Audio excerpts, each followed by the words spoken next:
It's over! He's done it again! Unbelievable! Oh, straight into the roof of the net. Nice one.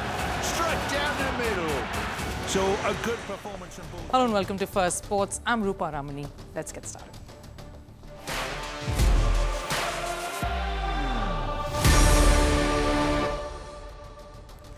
We're on the show today. Max Verstappen is Max miffed. He has threatened to quit the sport, and this after FIA dealt him with a punishment for swearing in a press conference. That's right, as the FIA being a school headmaster, killing the buzz and the character of the sport and the sports persons. Speaking of killing of a sport, is Russia slowly falling off the grid? FIDE has upheld their ban on Russian chess players, and that's left Russia enraged. More on that in just a bit, and welcome to the new love triangle that's taken the world of tennis by storm. Roger Federer has entered the bromance between Carlos Alcaraz and Rafael Nadal. What is brewing in there? But first, let's take a look at the headlines in Sports 360. Starting with tennis, Rafael Nadal has been named in Spain's squad for the Davis Cup quarterfinals in November. He joins a strong team that includes Carlos Alcaraz, Roberto Bautista Agut, Pablo Carreño Busta and Marcel Granollers. Nadal hasn't competed since the 2024 Paris Olympics. He has also missed the US Open and the Laver Cup due to ongoing fitness concerns. India's former #1 tennis singles player Somdev Devvarman and doubles specialist Purav Raja have dragged the country's national tennis governing body, AITA, to the court. The duo have accused the association of violating a number of sports codes. They even highlighted the lack of seats for athletes in governance. The accusations come ahead of AITA's elections, which is scheduled to take place on the 28th of September. Over in football, Manchester City midfielder Rodri is expected to miss the rest of the season due to an ACL tear in his right knee. The injury occurred during City's 2-2 draw with Arsenal. Rodri is likely to have surgery in Barcelona with further tests planned. Reports say, though, recovery could sideline him for up to 9 months. England's Football Association, or the FA, is investigating a Preston footballer, Milutin Osmaic. This is for allegedly biting Blackburn's Owen Beck during a game. The incident occurred after Beck kicked one of Osmaic's teammates. If found guilty, Osmaic could receive a lengthy ban. And over in cricket, England women's team captain Heather Knight has been fined $1,300 after a 12-year-old photo of Knight wearing a black face resurfaced. In the photo, Knight painted her face black, denoting people of colour in a themed party. Cricket Discipline Commission adjudicator Tim O'Gorman called the conduct racist and discriminatory. Knight has now issued an apology for that action.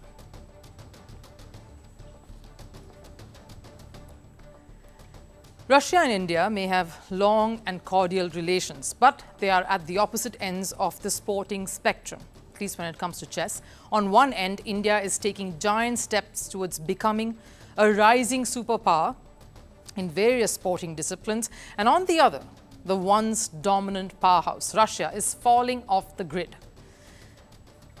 The latest blow comes from chess's governing body, FIDE, which has decided to uphold a blanket ban on Russian and Belarusian players. This is because of Russia's full-scale invasion of Ukraine. The ban was already in place, but there was a proposal to lift sanctions for children under 12 years of age and players with disabilities. Voting, of course, took place during the General Assembly of FIDE. This included representatives from all member nations. But eventually, the verdict came against Russia and Belarus. It all started when Kyrgyzstan's Chess Federation proposed to lift restrictions on Russia and Belarus. Western nations heavily protested against the proposal. But ultimately, it was a crushing defeat for Russia and Belarus. Following the verdict, Russia accused FIDE of bowing down to the West. The West and Ukraine are putting open and undisguised pressure on countries within FIDE. This is no secret, everyone knows about it. Unfortunately, FIDE is also not free from the politicization of sport and the world of chess in particular. The Kremlin is basically accusing FIDE of siding with the West. But in reality, the ban isn't a one-way decision. In many ways, it was more democratic than Russia's own regime. 41 delegates voted to maintain the ban. 21 voted in favor of lifting the ban entirely, and 11 votes abstained. So it's not just the West that does not want these players to be readmitted, Russians and Belarusians. It's also other members. One of the biggest names in the world of chess, of course, has strongly opposed the inclusion of Russian and Belarusian players. Take a listen. Sanctions against Russia and Belarus should only be strengthened as long as the war continues, as dictatorial regimes are trying to legitimize the war against Ukraine by using sport and athletes. Magnus Carlsen, of course, made that statement just a couple of days earlier, quite timely that. FIDE is basically obeying the International Olympic Committee's decision. The governing body, in fact, has maintained full transparency on the subject and conducted a fair vote. We believe this approach upholds FIDE's commitment to inclusivity while respecting the international framework. Yeah, it's not just Magnus Carlsen. Vishwanathan Anand there as well, being one of the strong voices coming forth, especially in this matter that has clearly torn apart Russia in particular against the rest of the world. And here's the thing though, the FIDE president is Russia's former deputy prime minister, Arkady Dvorkovich. If any politicization could have happened, is accused to have happened, it would have been from Dvorkovich's end. The Russia-Ukraine war has united the sporting world in maintaining a ban against Russia and Belarus across sport. It's not just FIDE that has imposed heavy sanctions on these countries. Football's governing bodies, that's FIFA and UEFA, have suspended participation of both international and club teams from Russia since 2022, leaving the once vibrant Russian team in shambles. So much so that the Russian national team has been forced to play friendlies against Vietnam to keep their football ambitions going. Even in the recently concluded Paris Games, I'm of course referring to both the Olympics and the Paralympics, both these committees ended up banning the participation of Russian and Belarusian athletes. A few exceptions were made, yes. Athletes who had no connections with the Russian and Belarusian militaries, they were allowed to play under the neutral flag. They weren't allowed to participate in the opening ceremonies though. Even in chess, it's not like the athletes aren't allowed to participate. They have the option of doing so, but under a neutral flag. Russian players, including two-time World Championship runner-up Ian Nepomniachtchi, are allowed to participate, just not under the Russian flag. So the sanctions aren't meant to target athletes, but the countries that are waging the war. Despite Belarus not being actively involved in the Ukraine conflict, the country does support Vladimir Putin's war efforts. The actions of banning athletes from these two countries is an attempt by the sporting governing bodies to punish Russia and Belarus, whether it's football or the Olympics, and of course now chess. The world is slowly trying to get Russia and Belarus cornered. The ones, of course, who are most affected in this war are clearly the athletes. From the highs of 2023 to the lows in the fall in 2024, Red Bull's fortunes have taken quite the U-turn in the past few months in particular. They lost their top spot to McLaren in the constructors' standings, and their marquee driver Max Verstappen is facing the heat from McLaren's Lando Norris in the Drivers' Championship. But these aren't the only problems troubling Red Bull. The latest blow is a big one, because Verstappen is threatening to quit. No, he isn't making a move to another team. Instead, the Dutch driver is threatening to leave Formula One altogether. This after Verstappen was punished for swearing in the pre-race press conference before the Singapore Grand Prix last week. Verstappen used the F word to describe the situation of his car. Following that, the Red Bull driver was asked to do a day's community service by the Motorsport's governing body, the FIA. And an angry Verstappen took FIA's punishment to heart. After finishing second at the Singapore circuit, Verstappen refused to speak to journalists who were gathered there and instead held his own little press conference outside the confines of the FIA organized session, where he made his feelings about FIA quite clear. I mean, these kind of things definitely decide my future as well. When you can't be yourself, you have to deal with these kinds of silly things. Now I'm at a stage of my career that I don't want to be dealing with this all the time. It's really tiring. And it was evident by that statement that he's made that Verstappen challenged the FIA for the punishment that they imposed on him, making the Red Bull driver a hero on the internet.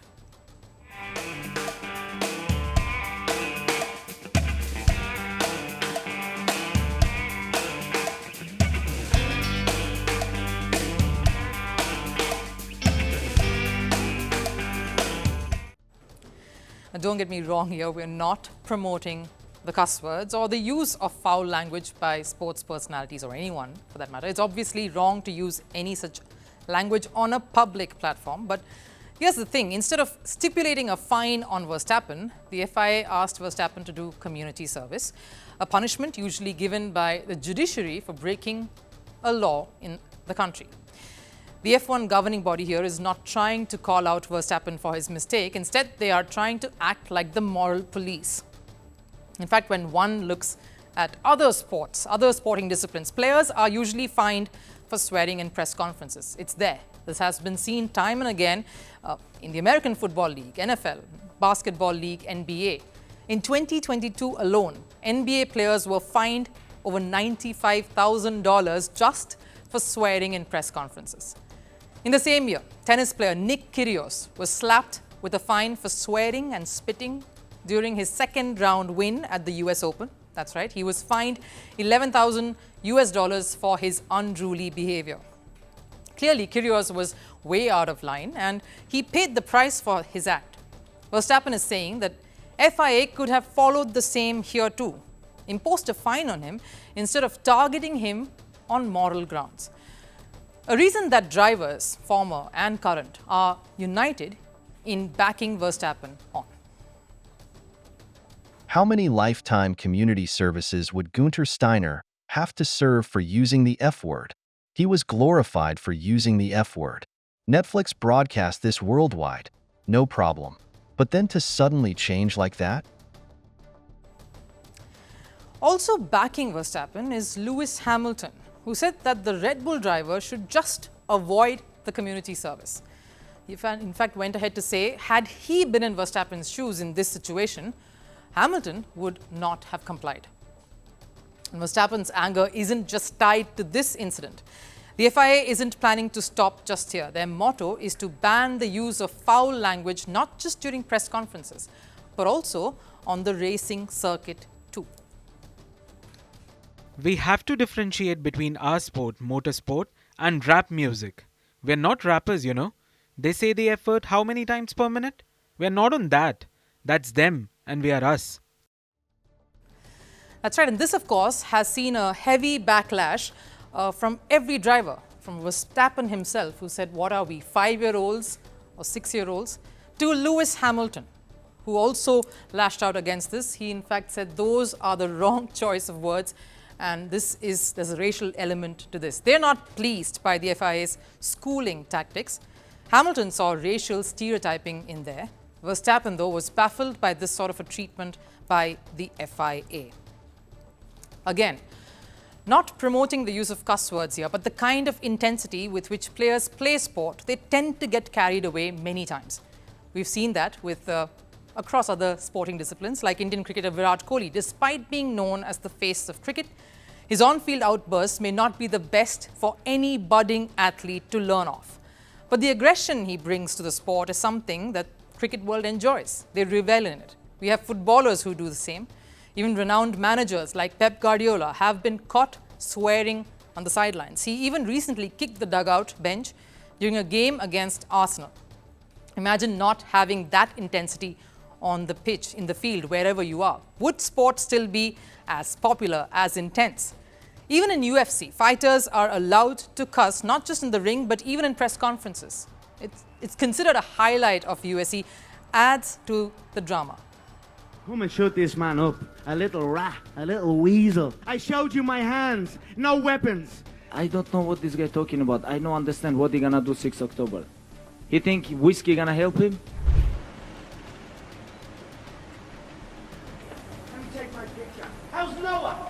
How's Noah? Huh? Yeah, shoot you never. Never speak about me.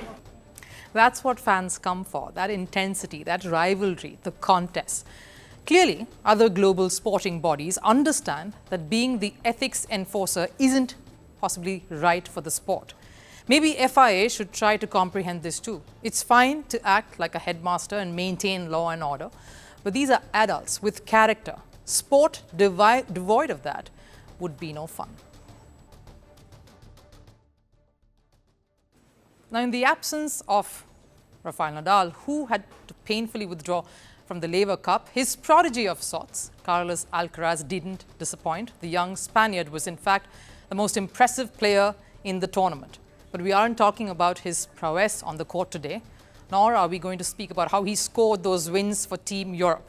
We're going to talk about the new love triangle that's struck the tennis world. Take a look.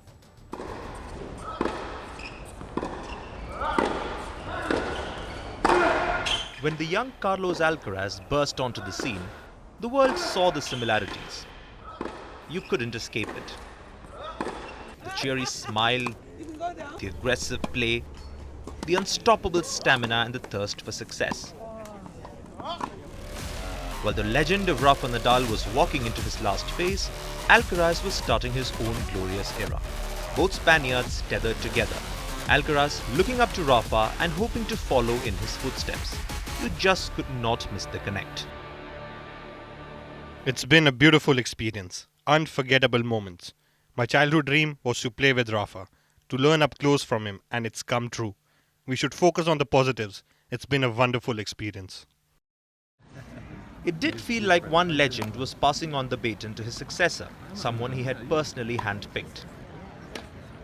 And now it feels like this is blossoming into a full-blown love triangle, with Roger Federer now entering the mix. And it all played out at the Laver Cup, starting with this cute moment.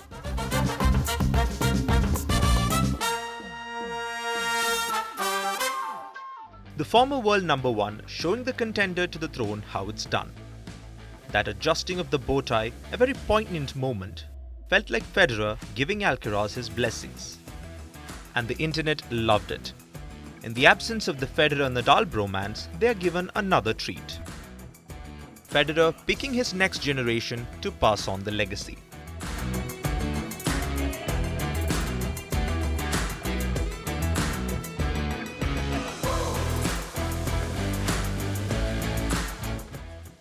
And Alcaraz also promptly followed that up by notching up a rare feat. One that not even Rafael Nadal or Novak Djokovic had been able to achieve. Becoming the first player to get 8 points, the most that a player had earned, surpassing Federer's 7, the best till date that was set in 2017. Alcaraz even admitted before the Laver Cup that he wanted to impress Federer. I always try to imitate him a little bit, and I always try in every practice and in every match. I will try to put a show, to put a good point on the match just to make him enjoy watching the match. He was absolutely stoked when the internet went on to say that everyone was calling Alcaraz Fedal 5, to which he of course gave a sheepish response. I'm too far away from that level. Hopefully, I'll reach it one day. But it's going to be impossible. They have to change my name because Fedal 5 is forever going to be for Roger Federer. One thing is certain, the world is definitely in withdrawal symptoms mode of missing the legendary and intense Federer and Nadal battles. Carlos Alcaraz, though, in his own way is giving us Fedal memories, keeping the two legends and their legacies alive. Time for last serve. Not some pretty pictures that we are bringing to you today, but it's quite astounding nevertheless. A massive sinkhole swallowed a part of a football field in London. After heavy rains and flooding, a sinkhole opened up in English club AFC Wimbledon's stadium. Take a look.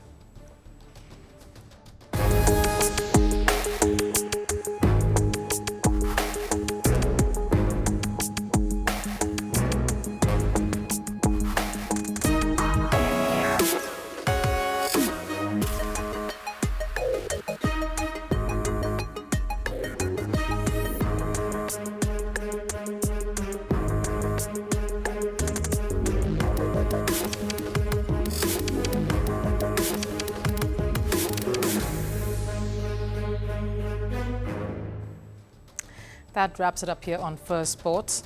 I'll see you again tomorrow with fresh perspectives from the world of sports. Till then, take care. Bye-bye.